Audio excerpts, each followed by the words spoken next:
Welcome to No Rares Required Episode 28, Selesnya Counters. As Sirkovitz recently pointed out in his podcast Magic Numbers, Selesnya, or Green-White, has started to perform better as the set concludes its 5th and 6th week. Part of this is due to a consensus that Dimir, or Blue-Black, and Azorius, or Blue-White, are the best archetypes. For example, you may have also noticed that I have covered every blue archetype, so it's reasonable to conclude that creating a strategy that doesn't involve blue allows you to more easily find an open lane as all of the other players fight over the blue cards. And you may have noticed from your own games that the set has picked up in speed. Usually a set starts out favoring aggro, and then as people figure out how to slow aggro down, it favors a slower game. But March of the Machine is full of surprises. And Selesnya has one of the most aggressive strategies in its arsenal. So today I'll be covering how I have been approaching Selesnya. My Tier 1 common is Aerial Boost. This has to be my favorite combat trick in the set. The Convoke allows you to threaten this and is a good incentive to learn how to bluff a trick on Arena, even when your mana is completely tapped out. Keep in mind that if you do only have 2 creatures that you can't Convoke and still block a flyer. It's a mistake I've made more than once, so be better than me and keep it in mind. The other thing that is nice about this common is it goes late. You can usually pick these up on the wheel, and it's a great signal that white is open if you do see these pick 9 and onward. My Tier 2 common is Angelic Intervention. I've won many games by giving my creature protection from blue when my opponent is trying to use Afara's Dispersal to avoid lethal damage. It's also great when you find yourself up against a board of creatures that all share a color, so you can hit for unblockable damage. These get picked up a little more highly than Aerial Boost, despite it being a slightly worse trick in my opinion, but they also make a decent signal if you see these around pick 7 and onward. Now for Tier 3. Having only 2 combat tricks that make up Tier 1 and Tier 2 brings 2 things to mind. One is that the archetype is not very deep, with most of its power in the uncommons, and so it can't support very many people at the table. And 2, I prefer to be base white with green as the secondary color. And as such, I don't like to approach Selesnya with the pickup fixing plan in pack 1, but it is a matter of personal preference. Golden Scale Aeronaut is a card that I'd like to bring to people's attention. Its best archetype is Boros, where you have more backup specific synergies, but its second best archetype is Selesnya. I have 3 primary strategies for Selesnya: aggro, the archetype's theme of counters, and Phyrexians. This one, Golden Scale Aeronaut, I want the most if I care about counters, but it's decent to give a big incubator token flying. In aggro, I aim to have a maximum of 4 4-drops, so this is too expensive. This card is also very easy to pick up since it wheels. Bola Slinger, I put a Tier 3.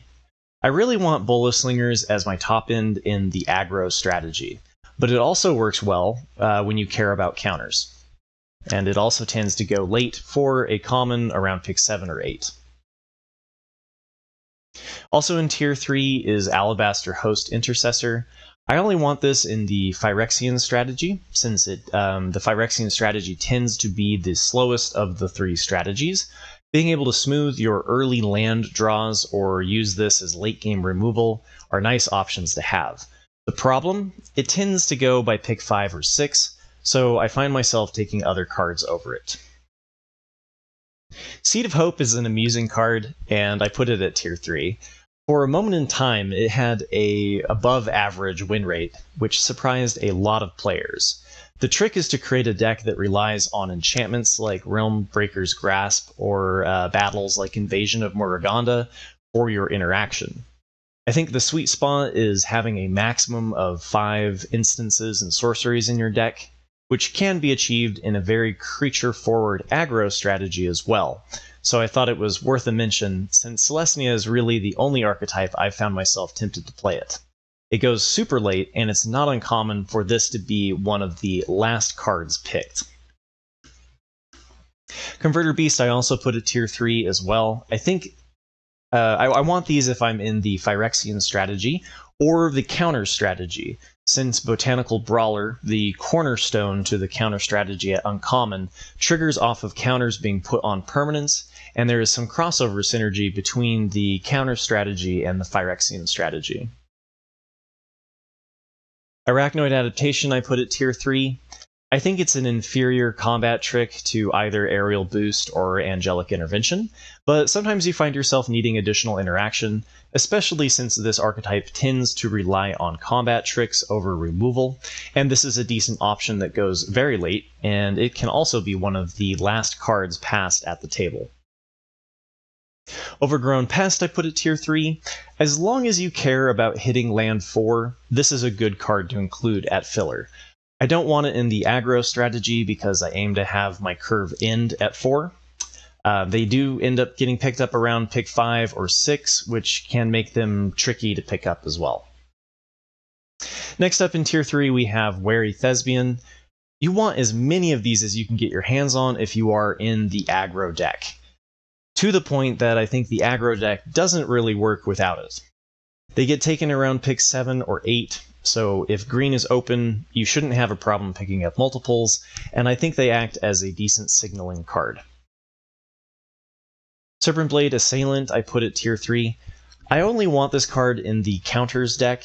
Outside of that, it's too expensive for what it offers. It, however, does synergize with Trample, which can be relevant since Botanical Brawler has Trample. It also can be picked up late, around pick 8 or 9. Cosmic Hunger I also put at tier 3. I've been relatively unimpressed with this card since it gets 2-for-1'd by your opponent's removal, but the bigger you go, the longer the game, and the more likely you'll bump into a bomb that demands removal, so I don't mind picking them up in the slower Phyrexian strategy. And my last tier 3 common worth a mention is Halo Hopper. The podcast with Lola and Ham had a section on this guy and how much they love it. Personally, I think it works well with red because of Ral's reinforcements, enabling getting this out for 1 or 0 on turn 3. But it's worth a mention in white because of Tarkir Duneshaper. Usually not a card that I aim to play, but 1-drops enable a turn 2 3/2 with Halo Hopper, which is great for the aggro strategy. If you do pick up Halo Hoppers, plan accordingly and take some Duneshapers. You won't be disappointed. Now for the uncommons and the real power of Selesnya. My tier S mythic level uncommon is Norn's Inquisitor. It's aggressive, it has synergies with counters, and it creates a Phyrexian Incubator token, so it's great in all 3 strategies, and I have definitely found myself taking it pack 1, pick 1. At tier 1 we have Streetwise Negotiator. It has counter synergies, it's a 3/3 for 2 for the aggro strategy, and let's be honest, a 3/3 for 2 goes in every green deck. It's usually gone by pick 4 or 5, which is pretty average for an uncommon as well. Tandem Takedown is the best removal green has to offer, and I put it at tier 1. The double pip can be tricky in a mostly white aggro build, but the +2 damage can be very relevant, and as I've mentioned before, the fact it uses 2 of your creatures for the bite, it's less prone to getting blown out by your opponent's removal. As green's best removal, you'll need to take this early, around pick 3 or 4. Botanical Brawler is the reason to be in Selesnya counters, and without it you really shouldn't be in the archetype. This thing can grow out of control very quickly. Every time you make an incubator token, it gets +1/+1. Every time you play a card with backup, it gets +1/+1. So you can imagine how this card can snowball. It also goes as late as pick 5 or 6 because the restrictive mana cost, and is an easy signal that Selesnya is open. Now for tier 2. Storm the Seedcore is great in all 3 strategies. Essentially a 4/4 haste in the aggro deck, 4 separate counter triggers for Botanical Brawler in the counter strategy, and the Trample makes it a great finisher for getting your beefy Incubator tokens through in the Phyrexian strategy.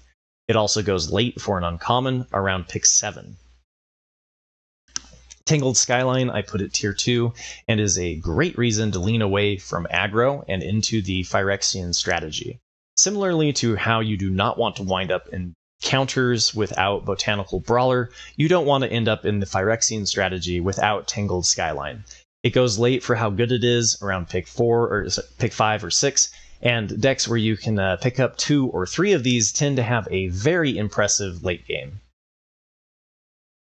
Kami of Whispered Hopes, I put it tier 2. It has some disgusting synergies with Botanical Brawler and the counter strategy, but it also works well with Phyrexian Incubator tokens, giving them an additional +1/+1 when they are created, and pairs especially well with Elvish Vatkeeper.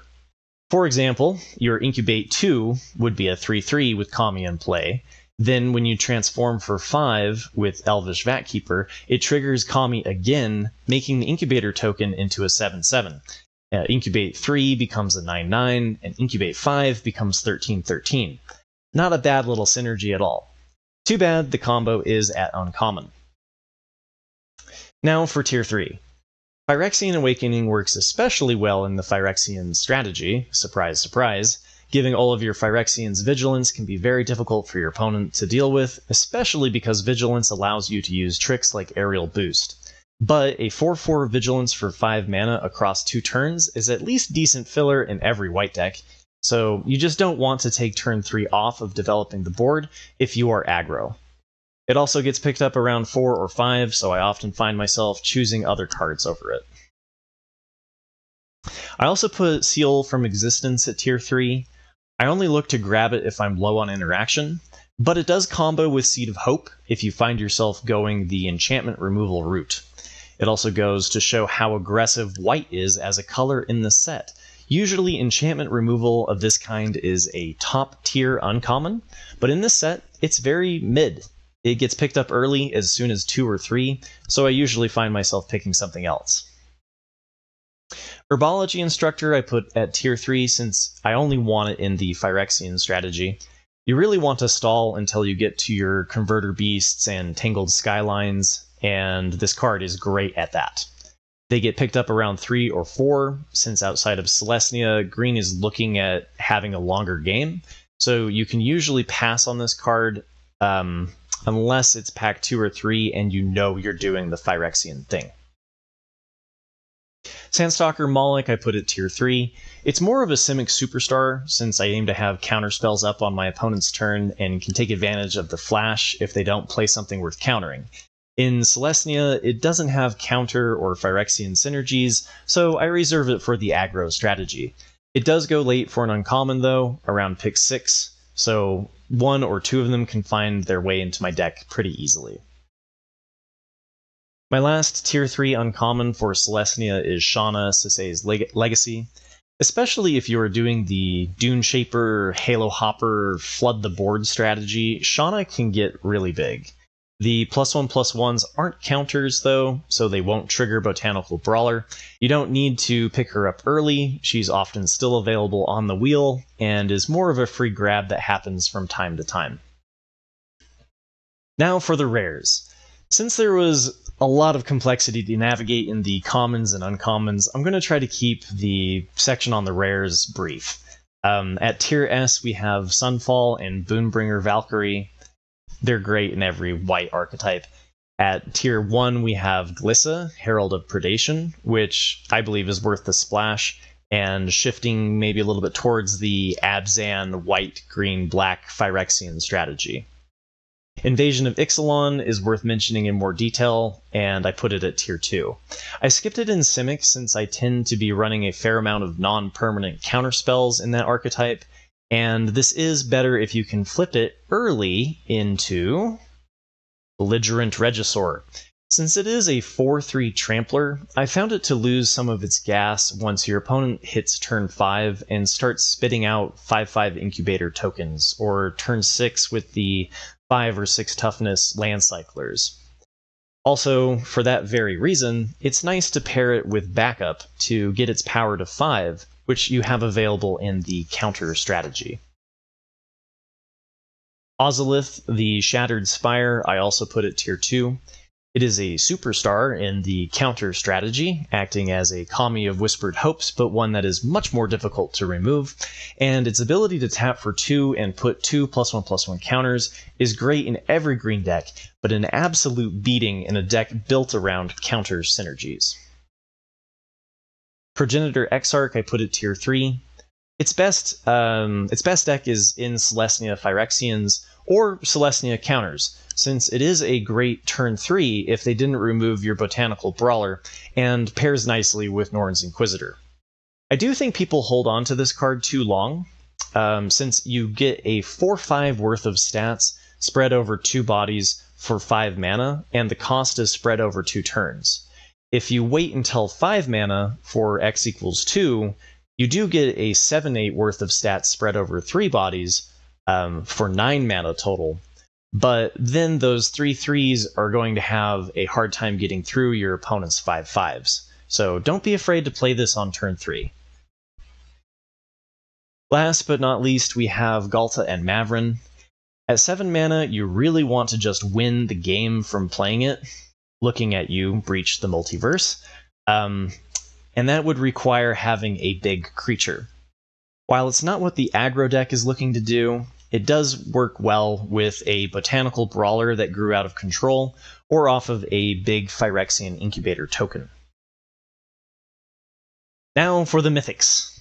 I covered Elesh Norn Grand Cenobite in my guide to Azorius, but she's worth a mention in Selesnya, as I consider it to be her best archetype. I tend to be mostly white with green uncommons as my secondary color, and a very creature-centric strategy. Azorius, I tend to be mostly blue, Boros, I tend to be strictly aggro, and Orsov tends to be less creature-centric since you have access to so much great black removal. She's tier S in every white archetype, but there's something special about her in Selesnya. Archangel Espeth, I put it tier 1, and I'm going to skip. I covered her in Azorius, which I think is her best archetype. The other Elesh Norn is worth a mention in Selesnya, and yes, there are 2. I do think her best archetype is Orsov, since the archetype is most centered on Phyrexian synergies, but Selesnya is her second best archetype, since she does cost only 4, she fits into the aggro strategy, and if you can sacrifice 3 creatures, she flips into the Argent Etchings. First, you incubate 2 5 times, then transform all of your incubator tokens that you control. Then creatures get +1/+1 and double strike. And if that's not enough to end the game, for the finale, she destroys all other permanents except artifacts, lands, and Phyrexians before returning back to the battlefield face up. Vorinclex, I put it tier 1, but isn't special in Selesnya, and I covered him in my guide to Simic. Kenrith, the Returned King, aka Kenny, is worth a special mention in Selesnya. Obviously a superstar in 4 or 5 color. The best 2-color archetype is Selesnya. Being able to tap 2 and a white to gain 5 life can be amazing at stabilizing the slower Phyrexian strategy, and being able to tap 1 and a green to put a +1/+1 counter on target creature works wonders with Botanical Brawler and the counter synergies. I'm going to skip Rin and Realmbreaker. I've found it to be best in Golgari, where you have graveyard synergies. But my last mythic worth a mention is Thalia and the Gitrog monster. You may already be interested in splashing black for Vatkeeper or Glissa, and she's a great splash if you can pull it off. I put her at tier 3 because I think she's best in the Selesnya aggro strategy, since she tends to chew through your lands, but help you dig for additional fuel. It's just difficult to splash in aggro without losing tempo. So that's it for my take on Selesnya. Next week I'll be covering 2 different archetypes, since we have 4 archetypes left and only 2 more episodes before Lord of the Rings. Remember to click like and subscribe. And for watching to the end of the video, I'll add the deck list that I drafted to take down my All-Star Community Draft Club. You can hit me up on Discord, the link will be in the description below if you'd like to join me. I've won 2 weeks in a row. Somebody's got to stop me. Good luck, as always, in your future drafts, and I will see you all next week.